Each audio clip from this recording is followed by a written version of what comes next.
નમસ્કાર, India news ગુજરાતમાં આપ સૌનું સ્વાગત છે અને હું છું આપણી સાથે કિશન તિવારી। સમાચારોની શરૂઆત કરીએ આપણે સૌથી પહેલા મહત્વના સમાચારથી વાત કરીએ આપણે તો વડાપ્રધાન નરેન્દ્ર મોદીએ આજે મન કી બાતના 136મા એપિસોડમાં દેશને સંબોધિત કર્યો। તેમણે સૌપ્રથમ કારગિલ વિજય દિવસ નિમિત્તે શહીદ જવાનોને શ્રદ્ધાંજલિ આપી હતી। પીએમ મોદીએ દેશના યુવાનોની સિદ્ધિઓની પ્રશંસા કરતા કહ્યું કે ભારતીય વિદ્યાર્થીઓએ સાયન્સ ઓલિમ્પિયાડમાં શાનદાર પ્રદર્શન કરીને દેશનું ગૌરવ વધાર્યું છે। સાથે જ તેમણે વિક્રમ 1ના સફળ પ્રક્ષેપણને ભારતના ખાનગી અવકાશ ક્ષેત્ર માટે ઐતિહાસિક સિદ્ધિ ગણાવી અને યુવા ઇનોવેટર્સને જુસ્સા અને પ્રતિભાની પ્રશંसा કરી। कारगिल विजय दिवस है। ये दिन हमें गर्व से भर देता है। ये दिन हमें अपने वीर जवानों के अद्भुत साहस की याद दिलाता है।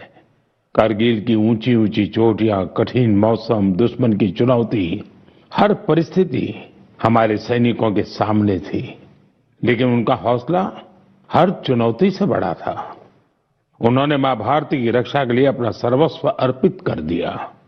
आज कारगिल विजय दिवस पर मैं सभी वीर शहीदों और वीर सैनिकों को श्रद्धापूर्वक नमन करता हूं। साथियों, आज का भारत अपने वीरों को सिर्फ याद ही नहीं करता, बल्कि नई पीढ़ी तक उनकी गाथा भी पहुंचाता है। इसी भावना से इस वर्ष एक विशेष शौर्य विजय यात्रा निकाली गई है। 14 जुलाई को दिल्ली के नेशनल वॉर मेमोरियल से शुरू हुई यह मोटरसाइकिल यात्रा द्रास के करगिल वॉर मेमोरियल तक पहुंचेगी। इसका संदेश है one ride, one nation, one salute.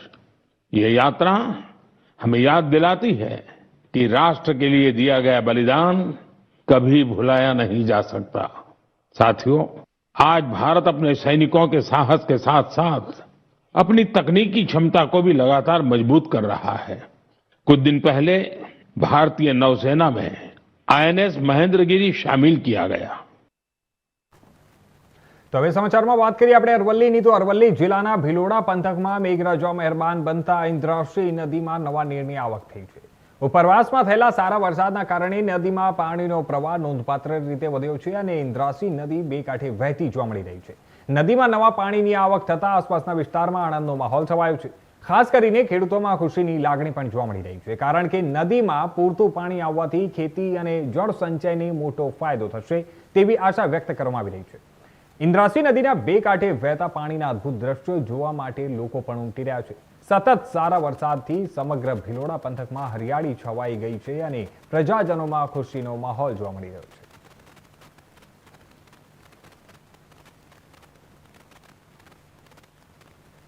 તો આ સમાચાર પર વધુ વિગતવાર વાત કરવા માટે અમારી સાથે જોડાઈ રહ્યા છે અમારા સંવાદદાતા નીરવ અને ત્યાંથી આપણે વાત કરીએ તો નીરવ, આ સમગ્ર જે હિસાબે અત્યારે તસવીરો સામે આવી રહ્યા છે, સમગ્ર ગુજરાતભરમાં સતત અનરાધાર વરસાદ પણ વરસી રહ્યો છે। હવામાન વિભાગ તરફથી જે આગાહીઓ કરવામાં આવી છે વરસાદને લઈને, તે વરસાદના વચ્ચે નવા નીરની આવક પણ હવે શરૂ થઈ ગઈ છે। શું માહિતીઓ છે? ચોક્કસ કિશન, વાત કરે તો ઉપરવાસમાં ભારે વરસાદને કારણે ભિલોડા તાલુકાની ઇન્દ્રાવતી નદીમાં નવા નીર આવ્યા હતા। સિઝનમાં પહેલી વખત ભારે વરસાદને કારણે નદી બંને કાંઠે થઈ ગઈ છે। જી નીરવ, આપણે વાત કરીએ સમગ્ર ગુજરાતમાં જે હિસાબે અત્યારે વરસાદને લઈને જે દ્રશ્યો સામે આવ્યા છે, જે પરિસ્થિતિઓ સર્જાઈ છે, આપણે વાત કરીએ અરવલ્લીની। અરવલ્લીમાં કેવા પ્રકારની સ્થિતિ છે, કેવા પ્રકારે અત્યારે જે વાતાવરણ અને મોસમનો માહોલ છે? ચોક્કસ કિસ્સામાં વાત કરવામાં તો અરવલ્લી જિલ્લામાં ગઈકાલે જે રિઝલ્ટ આપવામાં આવ્યું છે તેના અનુસાર હાલ જિલ્લામાં કોઈ પણ જગ્યાએ વરસાદ નથી। ક્યાંક છૂટો છવાયો વરસાદ પડ્યો છે, પણ જે રિઝલ્ટ આપ્યું હતું તે નહીવત સાબિત થયું છે। જી નીરવ, આપણે વાત કરીએ તો એમાં જે હિસાબે હવામાન વિભાગ તરફથી હવે આગામી સમય માટે ઉત્તર ગુજરાત માટે પણ હવે આગાહી કરવામાં આવી છે, તેને જોતા તંત્ર તરફથી કેવા પ્રકારની તૈયારીઓ કરવામાં આવી રહી છે? ખાસ કરીને આપણે વાત કરીએ ખેડૂતોમાં અત્યારે કેવા પ્રકારની લાગણી જોવા મળી રહી છે? ચોક્કસ વાત કરવા કે જે પ્રમાણે અરવલ્લી જિલ્લામાં એલર્ટ આપવામાં આવ્યું હતું તે તંત્ર પૂરી રીતે સજ્જ હતું। વાત કરવામાં આવે તો ખેડૂતો જે પ્રમાણે વરસાદ થયો છે, લાંબા સમયથી વરસાદ ખેંચાતા ખેડૂતો ક્યાંક ચિંતિત બન્યા હતા, ત્યારે વરસાદ વરસતા ખેતરોમાં ખુશીનો માહોલ જોવા મળ્યો છે। ધન્યવાદ નીરવ અમારી સાથે જોડવા માટે.